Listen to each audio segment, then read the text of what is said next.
I looked at my wife of 5 years and said, "Aaron, it's him or me. No intermediate options." She sits next to my nominal boss, Plato Giannis, and holds his well-manicured hand until I speak. And then she took her hand away. An expression of confusion and fear appeared on her beautiful face. She shook her head in surprise, causing her blonde hair to glisten in the lamplight. "Just for the weekend? On Monday, everything will be back to normal. Can't you have some fun with Elle for now? L.A. is L.A. Logan. Real name Ellen Johnson. She sits next to me and has been making very intense attempts to seduce me for the last few hours. She is a stunning woman with luxurious dark hair and one of the best bodies in the world, especially if you like curves, which I definitely like. There are also rumors that she is top class. This is all part of Plato's joke. When Aaron and I were invited to this island for a weekend, it was assumed that he just wanted to get to know me better. I am a famous author, and he bought the corporation that published my work. This happened about 3 months ago. But in fact, the whole weekend was organized so that Plato could have sex with my wife. I am an average writer, author of detective novels and thrillers. My hero is Rick Rocker. Sometimes he solves the mysteries of locked rooms, and sometimes he dives off a cliff to escape crazy people. He also has a varied and interesting sex life, putting beautiful women to bed in no time. He is a martial arts expert and trained assassin. All in all, a jack of all trades.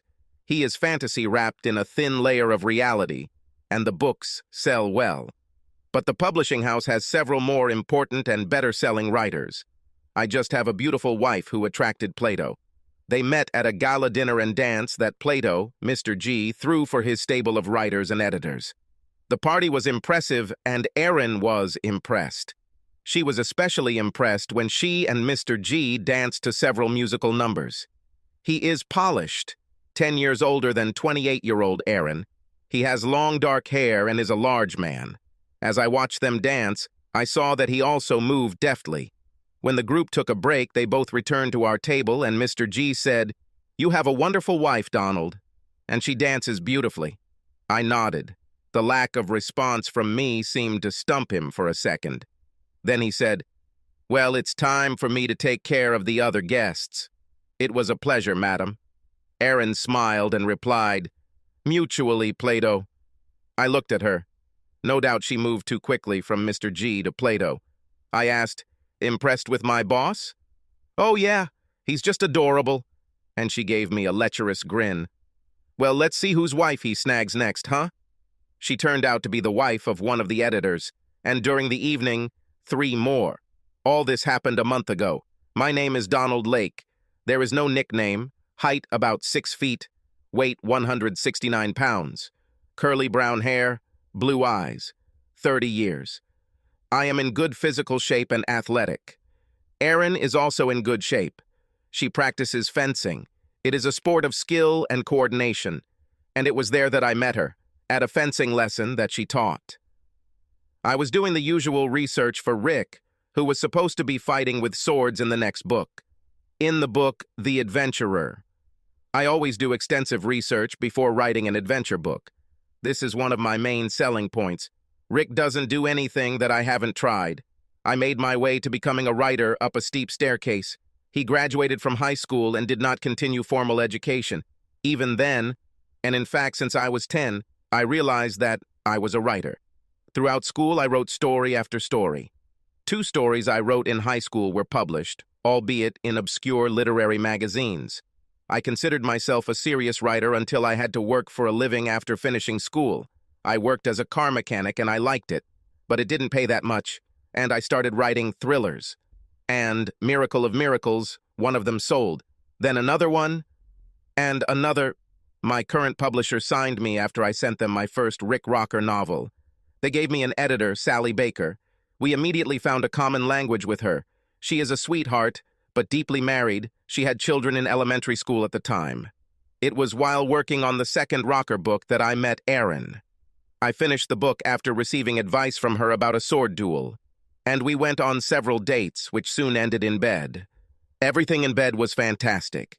We hit it off right away, and I know that both of us were delighted with it. When we met, Erin was working in her own music store. She is not a rich woman and was able to survive the initial stages of starting a business thanks to loans from a family trust. In one section of the store, all kinds of instruments were sold, and in the other there were recordings of music of all kinds and sheet music. So fencing is just a hobby.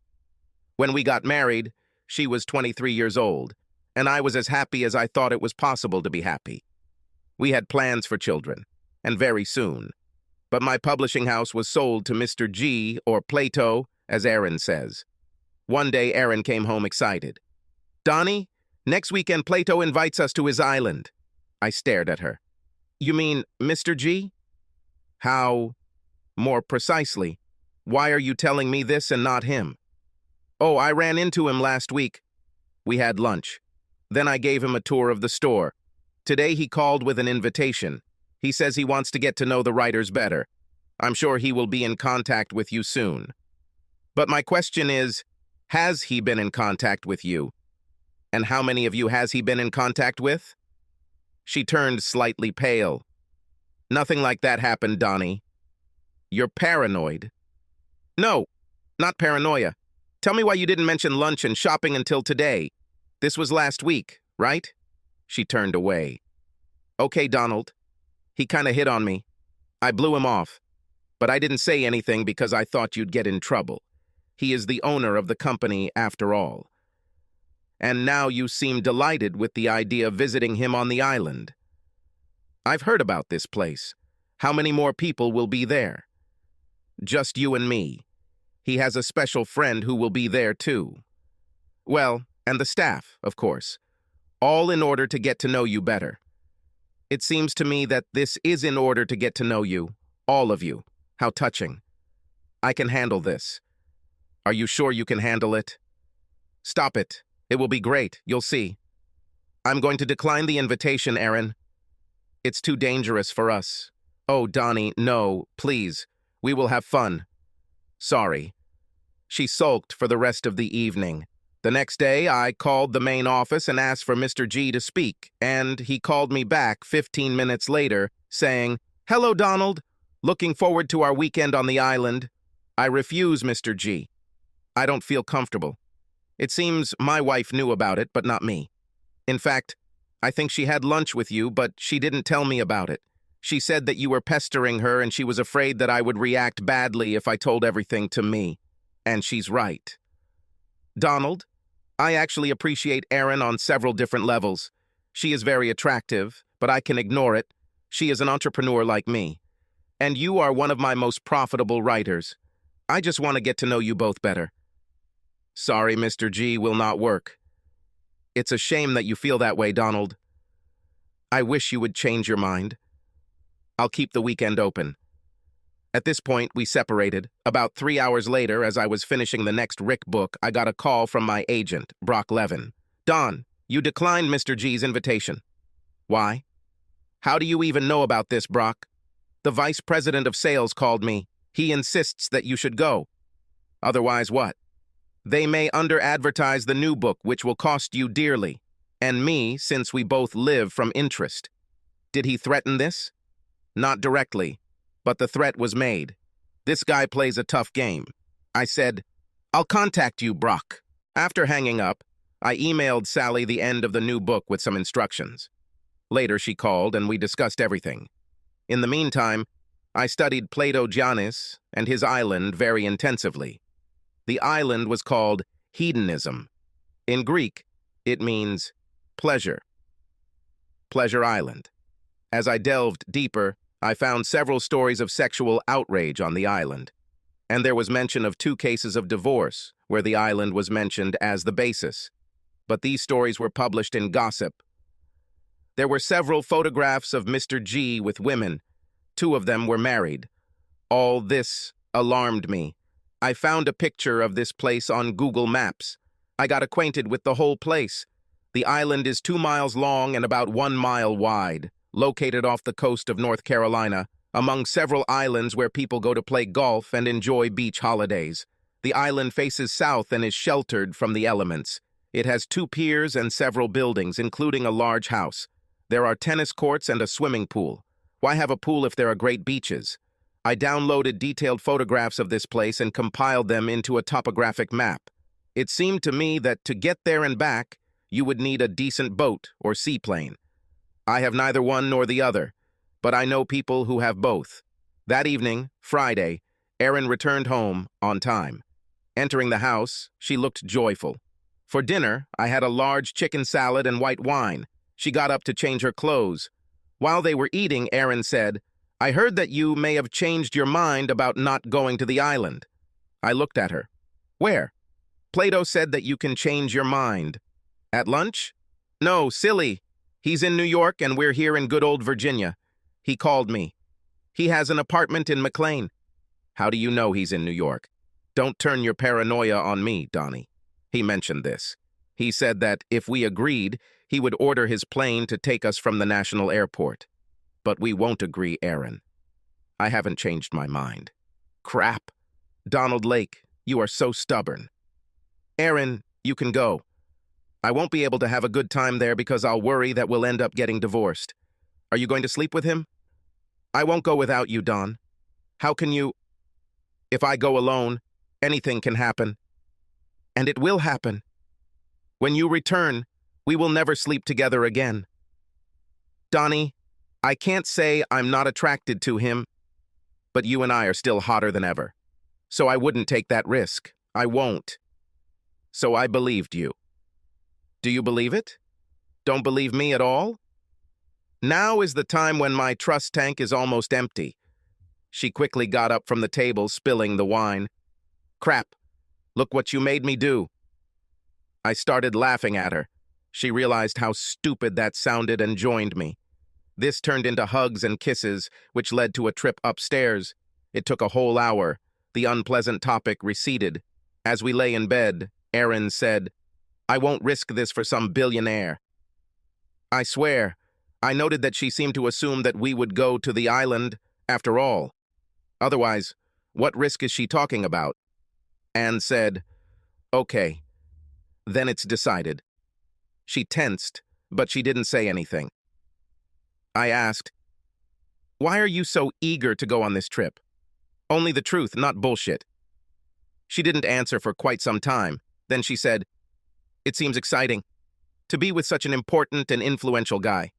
Sorry, I didn't mean with, but only communication. Erin, I studied it. He was born rich. Of course, he made a lot more money himself, but he had a huge head start. And he chases women, just like you. Okay, well, I still believe that everything will be good and fun. I thought about it. We were ready to start trying to have children. If Erin was going to stray, now would be the time for her to do it. And if so, I thought I would like to find out about it now, and not when we have children. I used to love her. She is smart, lively, and damn sexy. But it also had to be truthful, and now I doubted that. Okay, Erin, we can go. But I warn you, if you end up under this guy, we're screwed. There will be no turning back. Understand? Yes, understand. I'm so glad we can do this. I decided that the warning I had just given was the last. Either she is a worthy wife or she is not. Temptation will become a test. Time will show. The next day, I accepted the invitation and made contingency arrangements with my friend. I also checked the availability of cellular communications on the island. It's there, but just in case, I took my satellite phone with me. The small plane we flew in from National landed at a small airport where we were met by a black man named Simon. He took us to the pier, where we boarded a boat with a nice cabin and a powerful engine. The boat was driven by another guy, Charlie, and after about 40 minutes we docked at the island. Erin and I spent time looking at the ocean and other islands. Simon told us where we were and outlined what there was to do on the island.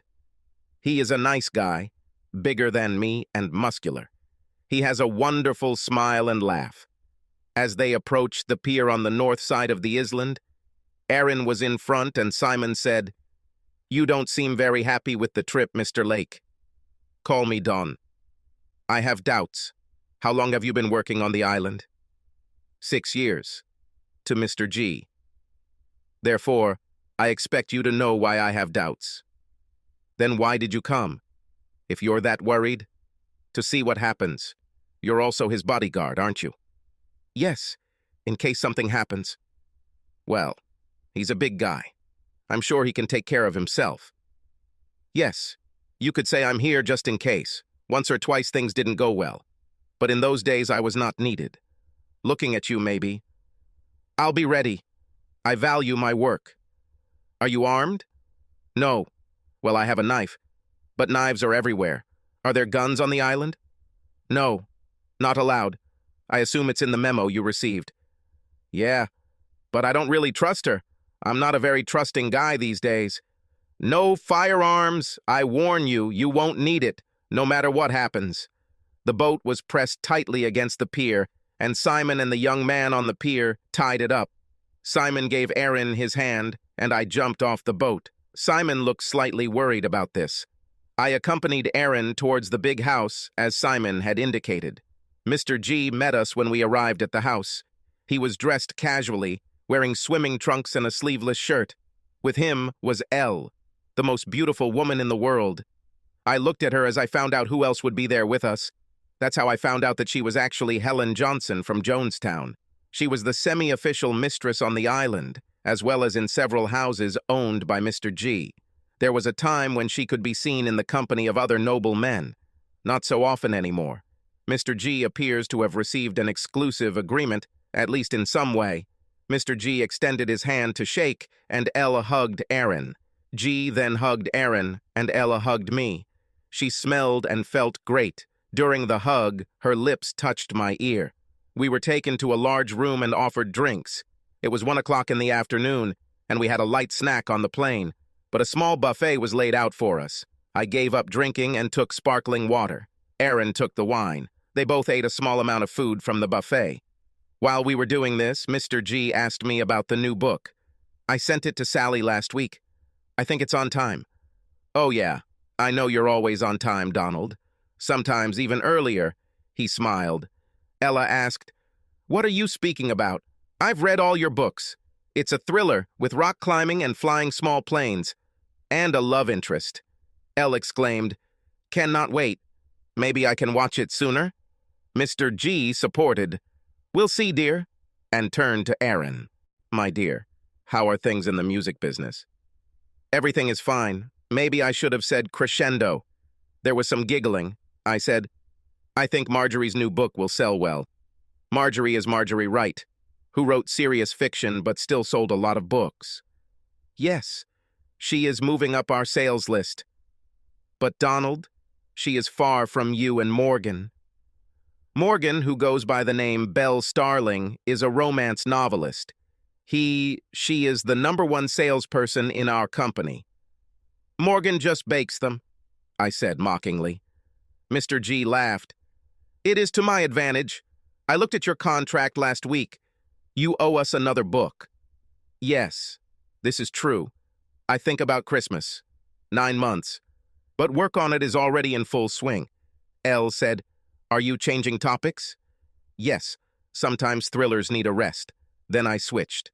"The next book is The Mystery of an English Village. I researched this when we were there last summer." Elle said, "Plato spoke very flatteringly about your sales. Each book sells better than the previous one." Aaron chimed in, "It gathers a readership. For our future. My store makes normal profits." Elle said, "But do you have family money?" "Yes, I have them. So far, after the store started working, I didn't touch them." Mr. G jumped up. "If you finished lunch, let's go for a swim." And he ran out the door. Elle said, "If you have swimsuits, I will show you to your room and you can change." The three of us stood up and Ella led us into a large double bedroom. She closed the door. We changed into swimsuits. I had regular swimming trunks, but Aaron wore a skimpy pink bikini. I said, "This is too much, huh? Who are you trying to impress?" "I just want to look good. Elle is so beautiful." "No more than you, dear." She didn't like my tone, but she held her tongue. When we came down, Elle was wearing an electric blue bikini, just as small as Erin's. I was completely in love, in both. We got out and walked to the beach on the south side of the island. There was a wooden path. Mr. G was already in the water, swimming behind the breakwaters. Erin said, "I don't want to swim that far." "Me too." Ella shuddered as she said this. I dove into the surf, surfaced and swam to where Mr. G was cutting through the water with his crawl. I joined him. He was a good swimmer for a man of his size. But my body type was more suitable for water, and I easily kept up with him, sometimes changing strokes. I kept swimming until he got tired. He headed back and I followed him. When we swam to the shore, a large wave knocked him off his feet. I walked up to him and picked him up. He spat out seawater and sand. I held him tightly, and we walked out. I saw that his legs were like wet noodles, probably because he had overextended himself in a swimming competition with me. But he quickly came to his senses and pulled away from my help. "I'm fine." This wave just took me by surprise. We approached the women lying on sun loungers in the sun, and I asked, "Who wants to swim?" Ella stood up immediately. She raised her hand, causing her top to slip slightly. "I!" And she ran to the surf. I looked at Erin. She shook her head. Then I ran after Elle. The view from the rear was impressive. She dove into the surf like an Olympian and swam out beyond the breakwaters. I followed her. She swam better than Mr. G. I was amazed by this. We swam next to each other for some distance, and she shouted, "Let's turn," which is what I did. The flash of flesh interested me. I let her get about 4 meters ahead of me and watched her from the side. She turned over and floated on her back. Her breasts swayed in and out of the water. She was an absolutely amazing woman. Backstroke was my specialty, so I joined her, swimming alongside her. We swam some distance, and then she said, "I've had enough," and swam to the shore. I waited a moment to look at her from behind. When I emerged from the surf, Erin and Mr. G were nowhere to be seen. But Elle was looking straight at my tight-fitting swimming trunks. She said, "What are you, Superman?" I laughed. "There's only one way to find out." She took a step towards me. Then she stopped, saying, "We can't do this here, no matter how much I want it." She turned and ran. On land, she was not as fast as in water. I easily caught up with her, and we went out onto the veranda. Ours were nowhere to be seen. I wondered if this had already happened. Elle asked, "So, do you really do what you write?" "Yes. Well, I mean, I can't jump between buildings. But I'm trying to figure out how believable Rick can do such things." Elle stared at me. Before this look, my erection disappeared, but she returned as she expected. She was a woman with power. I said, "Elle, fuck off. I am married to a wonderful woman and would like to keep it that way. I'm asking as a favor, don't." Elle laughed. "A tongue-tied writer." "Oh my God," I said. "Let's see what these two are up to, shall we? Does this matter to you?" "Oh yeah. Please, Elle, I want you to understand that I won't be sleeping with you this weekend. Whatever Erin decides to do. If they get to that point, I'll leave. And, most likely, I will long regret what I just said." I smiled. "I'm warning you, Donald. It's not easy to shake me off my tail." She entered the house. I waited a few minutes before following her. When I went upstairs to change clothes, I saw no one. But when I entered our room, the shower was already running. As soon as I heard it, it stopped. No votes. Erin opened the door, wrapped in a towel. She gasped when she saw me and asked, "Has Elle already got you?" "No. Please understand, Erin. I'm not going with Elle. I hope you don't go with Mr. G either. We talked about this. The situation remains the same. What were you two doing while we were swimming?" "He showed me the swimming pool and the tennis court, and downstairs is the gym." "And no sex?" "I didn't believe that he could be, because it would be too risky. They had no idea how long Elle and I would be gone, and I was sure that they were watching us for some time while we were swimming." "No, he was a gentleman. Great. But sooner or later he will come for you, and you know it." "Yes, and she will come for you. He has as much chance of getting me as she has of getting you." She grinned. "This is not very comforting, but I won't. And you better not do that. Otherwise what? We already talked. Nothing changed. Drinks and snacks at 5. We have time for love, and she dropped the towel. I admit, I was still on edge because of Elle, so I attacked Erin with genuine zeal. And she reciprocated my feelings. When we finished, we realized that the windows were open. Erin said, "Well, never mind. After all, we are married." I looked out the window. Elle was sitting on a sun lounger about 6 meters away from us. She looked up and smiled. She waved her hand and then reached for her shorts. I moved away from the window. Erin noticed that I was hard again and stared at me. Then she looked out the window. She stood spellbound for some time. There was a groan from outside. Erin turned to me again, saying, "Oh my God, Donnie. Forget about yourself. She can have me. I can give up on you." "I will not give up." Erin laughed at me. "You have to beg her to give up. Otherwise, you have no chance. I've already done this. It doesn't seem to work. I guess Plato gave her a task. So he can have me. It's all so strange. But you have to admit, it keeps your interest. Erin, I promise you that I won't do this. Although now you have helped me a lot." She looked at me. I was still erect. "Certainly. We can have sex at least every 2 hours. This should help, maybe." We went down to the main room in casual clothes. For me, it's docker shorts and a collared shirt. Erin put on a dress and let her hair down, and high-heeled sandals. No doubt she looked sexy. When we arrived, Mr. G was drinking beer. He said, "Hey, Donald, how was your swim with Elle?" "It was great, Mr. G. She is a talented swimmer. This is just one of the many talents she has. Call me Plato." "Fine. Famous name. I like it. He was a famous guy. My father, rest his soul, loved reading about him. Elle came in. She was also wearing a dress, and she was also wearing heels. The dress seemed modest, but on her it was not modest. I'm sure Erin felt a little insecure, and as I understand it, it was part of the game.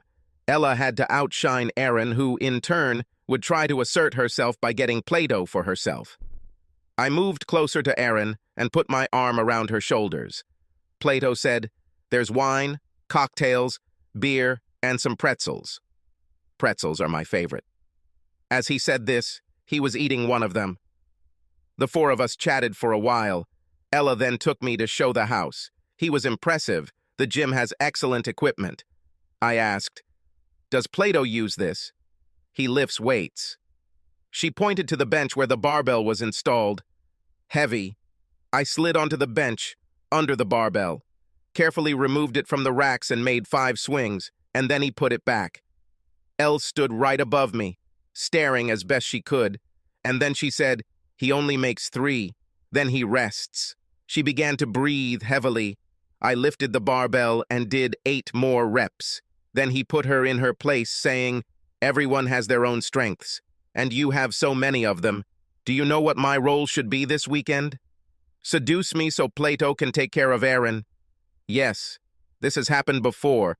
I always complete a task, even if it is usually not very pleasant, but you'll be more than pleasant, I think." She gave me a killer smile. "If I start begging you, will you stop?" I was actually serious when I said this, but she seemed to think I was joking. "No, but I will enjoy seeing you beg." She walked up the stairs. I waited for my erection to subside and stood up. The 3 of them huddled together in the living room and talked. When I entered, they fell silent, after which Plato said, "Have something to drink, Donald." "Beer, maybe." I looked at the bar, walked over to it, took out a bottle of Corona and opened it. The rest had wine. We chatted a little more. Then I asked, "Have you finished discussing your plot? Or should I leave?" This caused an awkward silence. Ella silently watched the other 2, mostly Erin. Erin looked at Plato, and he said, "So, no secrets." At that moment, Simon came in and announced dinner. We went into the dining room, where dishes were laid out on the buffet table. It was a family form of service. We sat at one end of a large table. They poured water, but I drank my beer and didn't drink water. Breaking the conversation, he said the tense situation I had created, and we chatted amicably about politics and baseball. Plato was a Yankees fan. Aaron and I rooted for the Orioles and Nationals. Elle liked Pirates and was from Jonestown. Simon served dessert, tiramisu. I missed mine. Plato seemed to notice this. Don't eat dessert? Great. I have to keep my waist in check. Bah, you have no fat in your body. I saw you when you were swimming. You don't drink water, only beer. Plato, as I already told my wife, before we came here, my reservoir of trust is empty. Can you blame me? Aaron said, do you believe that they will drug you with something forbidden? This is just crazy. Don't be like that, Donald. I smiled and pushed Plato a glass of water and tiramisu. Eat and drink, buddy. Plato sat with a stony face. Then he said, Simon? When Simon appeared, Plato said, please clear the table. Simon saw what happened to the arrangement of water and dessert. He picked up what was my glass of water and my uneaten tiramisu and carried them away. Elle said, let's go to the courtyard. There will be music and we can dance. Aaron and Plato remained silent. I stood up and gave Elle my hand. He took her to the patio. When we got there, she turned to me. You really blamed him for the food and water. Do you actually believe that he will slip you something? And you? Maybe. I wouldn't think so. But he took neither one nor the other. And he asked his boyfriend to take them away. The other two came out, and soft music started playing. I walked up to Aaron, took her by the elbow, and led her away from Plato and into the open area. We danced. She usually dances well, but at first she was shy, although then I relaxed. She pressed herself close to me and whispered in my ear, I love you, Donnie, always. I love you too, Aaron. We danced on. The music ended and we sat down at a table with Plato and Elle. Then the music began again, and Elle stood up, extending her hand to me. She took me to the floor. We danced. I saw Plato dancing with Aaron. Elle may have been the world's best distraction. With her sweet, subtle scent and the curves of her body, she put me into some kind of trance. Every time she worked on me, I was immediately delighted. And this time, too. I saw Plato's hands on Aaron's butt, and I didn't see her pushing them away. I pulled away from Elle, walked the short distance to Aaron and Plato, and just stood there and looked at them. Aaron saw and tried to move away from Plato. He continued to keep his hands on her ass. She lightly pushed him on the chest and said, I don't want problems, Plato. Let go. He let go, but he took her hand and led her back to the table. Ella came back after me and we sat down.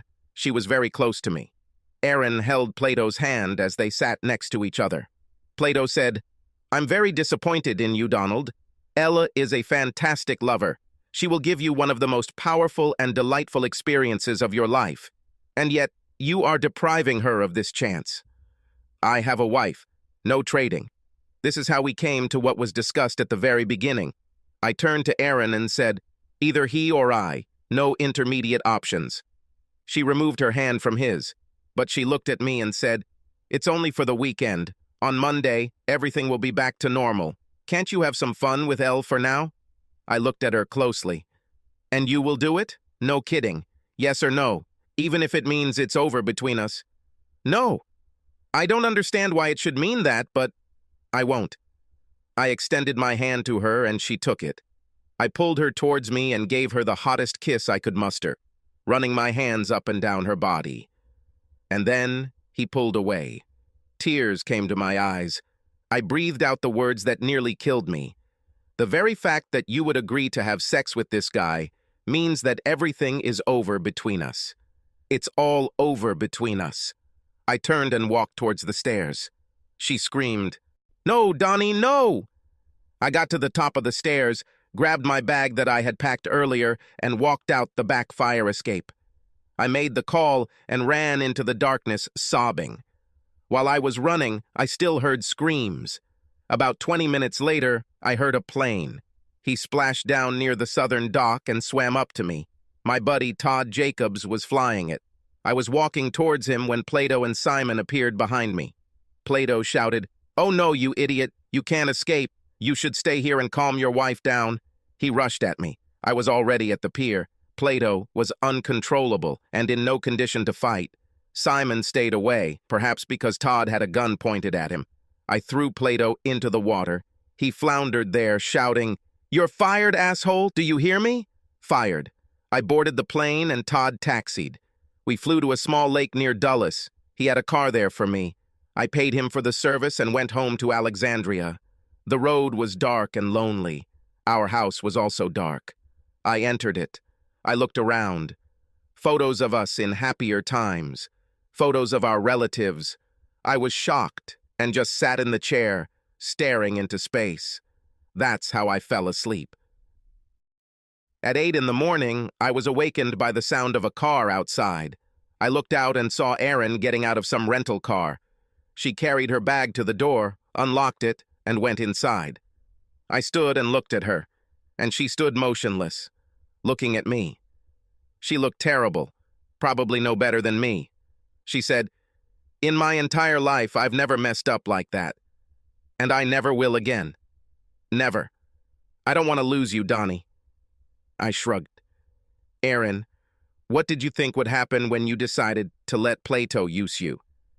Did you think that I could not notice this? Because of Elle. I was stupid, Donnie. So stupid. Well, tell me, did you and Plato set all this up?" She looked down. "Not really. He suggested that when we get there, there might be a substitution. And to be honest, I foresaw this in advance. I thought I would say no, and that would be the end of it. But you didn't say no. You said yes. Only if you go with Elle. I saw how much you wanted her. You were on edge being around her. And then, do you think we'd rekindle our marriage and have kids and all that? When we both knew that we couldn't trust each other. I saw it as a sideshow. When we both would have an exceptional experience." I smiled. "I can understand why you thought my experience with Elle would be top-notch. But why did you think that Plato would be better than me? He excited me. He is older and stronger. He knew what to do to get me, I think. I never thought he would be better than you, just different.